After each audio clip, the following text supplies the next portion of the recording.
Sarvamanthan news Maharashtra विधानसभेला एकत्र निवडणुका लढणार असं जाहीर जरी केलं असलं तरी माहितीत सुरू असलेली धुसफूस कोणापासून लपून नाही।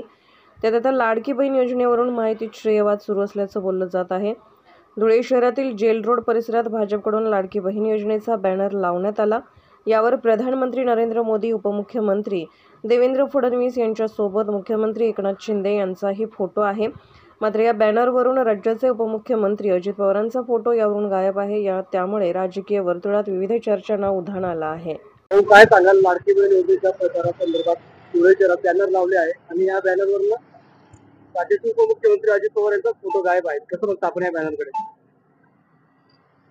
आत्ताच काही वेळापूर्वी मला या गोष्टीची कल्पना आली की लाडकी बहीण योजना संदर्भात धुळे शहरामध्ये बहुतांश ठिकाणी जी योजनाची जाहिरात केली आहे त्या जाहिरातवर राज्याचे उपमुख्यमंत्री सन्माननीय अजितदादांचा फोटो नाहीये।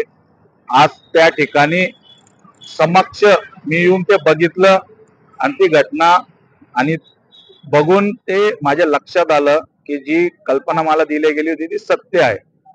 आज मी एक पक्षाचा कार्यकर्ता म्हणून या संपूर्ण विषयाबद्दल मी इतकं सांगू इच्छितो की महायुतीचे जेवढेही वरिष्ठ नेते असतील आमच्या जिल्ह्याचे, धुळे जिल्ह्याचे आणि जिल्हाध्यक्ष, शहर अध्यक्ष असतील, मला आपल्याला सांगायचंय की जेणे कोणी हे पोस्टर बनवले असेल कदाचित त्यांच्याकडून ही चूक झाली असावी आणि ही चूक आपण तात्काळ दुरुस्त करावी।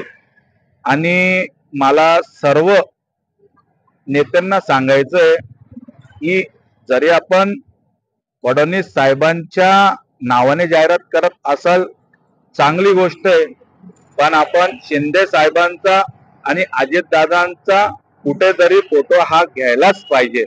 मी राष्ट्रवादीचा कार्यकर्ता आहे, मी पण अजितदादांच्या नावाने जाहिरात धुळे जिल्ह्यात शहरात करतोय, पण फडणवीस साहेब, शिंदे साहेबांना त्यांचा फोटो घेऊनच मी पण ही पूर्ण योजनेची कल्पना ही नागरिकांपर्यंत पोहोचवण्याचं काम करतोय।